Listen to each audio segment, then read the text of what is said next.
Jadi kita tidak perlu bingung, tidak perlu khawatir bahwa Suryalaya tetap di Suryalaya sampai akhir zaman tetap eksis, karena ini adalah ketentuan dari Allah Subhanahu wa taala.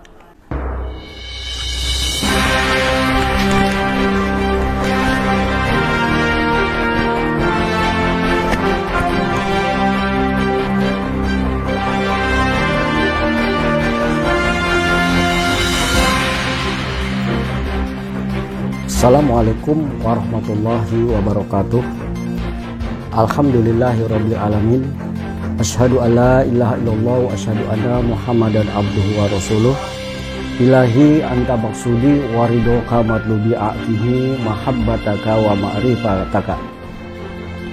Sahabat, para ikhwan TKN Pondok Pesantren Suryalaya khususnya, dan umumnya para pengamal Torekoh dimanapun berada, khusus kepada para ikhwan dan akhwat TKN Pondok Pesantren Suryalaya, bahwa beberapa bulan lalu kita ditinggal oleh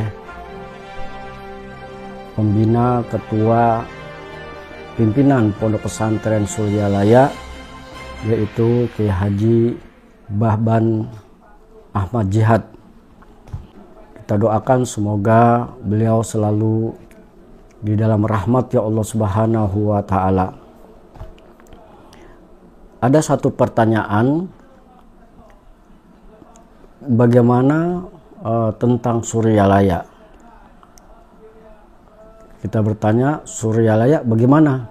Nah, itu yang pastinya akan terbetik di dalam setiap kita yang sama-sama masih belajar, bahwa jawabannya adalah kita tidak perlu bingung bahwa Suryalaya itu tetap di Suryalaya. Pondok Pesantren Suryalaya didirikan oleh Abah Sepuh sejak 119 tahun yang lalu, atau tepatnya didirikan pada tahun 1905 oleh Abah Sepuh dengan perjuangan dan tantangannya yang dihadapi zaman itu.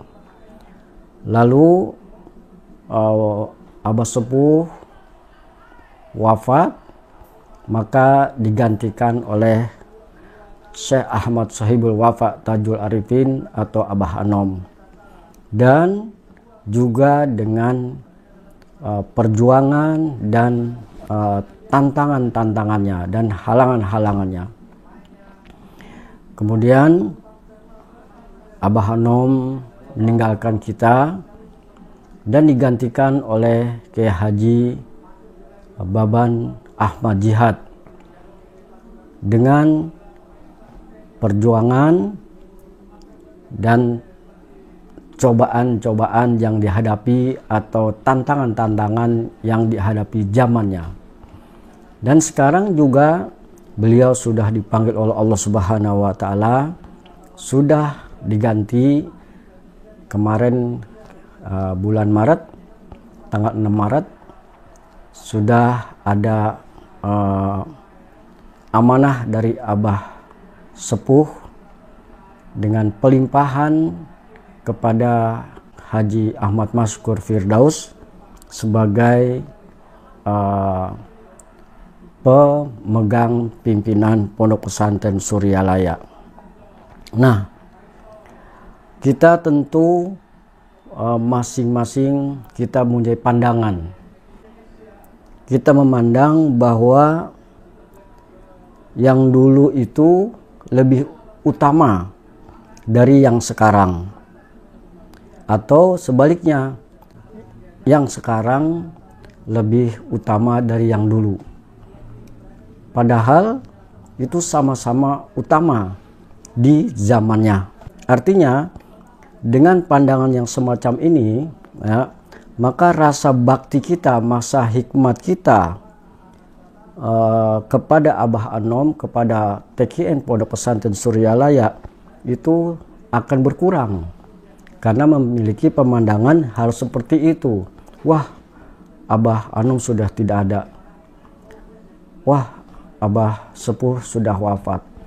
Jadi ini akan mengurangi, karena hikmah yang baik, hikmah yang benar-benar hikmat adalah tidak pandang zaman. Ketika ada Abah Anom dan sesudah Abah Anom wafat pun kita tidak goyah, tetap kita berhikmat. Dan juga ketika nanti ini dipimpin oleh Haji Ahmad Maskur Firdaus, juga kita tidak goyah, tidak berkurang hikmatnya. Nah, mudah-mudahan kita menjadi orang yang benar-benar berhikmat, dan sehingga kita mendapat bimbingan dari guru-guru kita, terutama dari Abah Anom, untuk mengamalkan, mempertahankan, dan melestarikan. Ini ada cuplikan dari Kiai Asep Samsurijal. Coba kita saksikan. Pangarsa Abah Anom pun mendahului. Ada putra beliau Kang Haji Baban, beliau pun mendahului.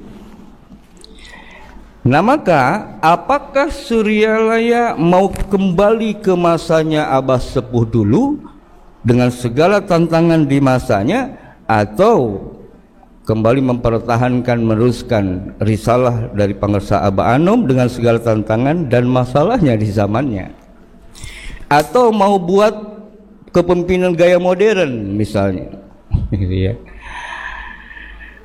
Kadang-kadang kita selalu ada pemahaman bahwa yang dulu lebih utama dari yang sekarang, atau yang sekarang lebih utama dari yang dulu, padahal sama-sama utama di zamannya masing-masing, gitu ya. Jangan nanti kita menjadi putus arah dengan pemahaman bahwa waduh, kalau misalkan Abah nggak ada dulu waktu berpikirnya seperti itu, nanti gimana ya. Nah, jadi ada pergeseran. Padahal Suryalaya tetap di sini, gitu, tetap ada.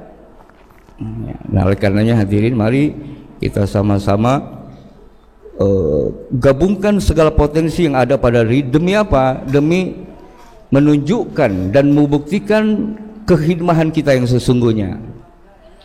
Jadi kalau khidmah yang sungguh-sungguh itu adalah kekhidmahan yang tidak berubah dari dulu zaman Abah Sepuh, Pangarsa Abah Anom, kemarin dipimpin Kang Haji Baban, dan sekarang tidak mengalami perubahan dan pergeseran. Ada pengecualian, itu yang lebih utama. Kalau perubahannya perubahan yang membaik, meningkat, lebih bagus dari yang dulu. Nah, jadi jangan malah bergeser, berkurang, menurun. Nah, ini perlu dipertanyakan berarti kekhidmahan kita. Jadi baik dari seluruh komponen, seluruh stakeholder yang ada, meliputi pengurus lembaga yang ada, para wakil talqin, para mubalik, para pemangku manakib, para imam. Mari kita sama-sama memperkuat diri, satukan semua kekuatan. Agar apa? Agar guru kita bahagia melihat kita. Dengan guru kita bahagia melihat kita, maka itu menjadi doa bagi kita. Ketika kita membuat senang dengan kabar kita, jadi bukan hanya kabar yang ingin kita tampilkan, ditanyakan sehat saja, tapi bagaimana kesehatan itu lalu mendorong kita untuk memacu diri untuk meningkatkan kualitas amaliyah kita, mengamalkan dengan seragam sesuai tuntunan dari pusat, menjaga tuntunan, menjaga ajaran mursyid yang diberikan kepada kita dari segala upaya-upaya yang buat begini, meramu begitu, nambah ini, mau buang itu dan lain sebagainya. Dan melestarikan. Bagaimana pelestari bukan hanya kita yang mengamalkan, tetapi bagaimana tuntunan mursyid ini bisa juga diamalkan oleh keluarga kita, ahlul bait kita, tetangga, saudara dan yang lain. Itu upaya melestarikan. Nah, itulah tadi cuplikan dari ceramah Kiai Asep Samsul Rijal. Mudah-mudahan kita menjadi golongan orang-orang yang sidikin, yaitu benar, melihat kebenaran dan kita membenarkan. Demikian, wallahul muwafiq ila aqwamit thoriq. Wassalamualaikum warahmatullahi wabarakatuh.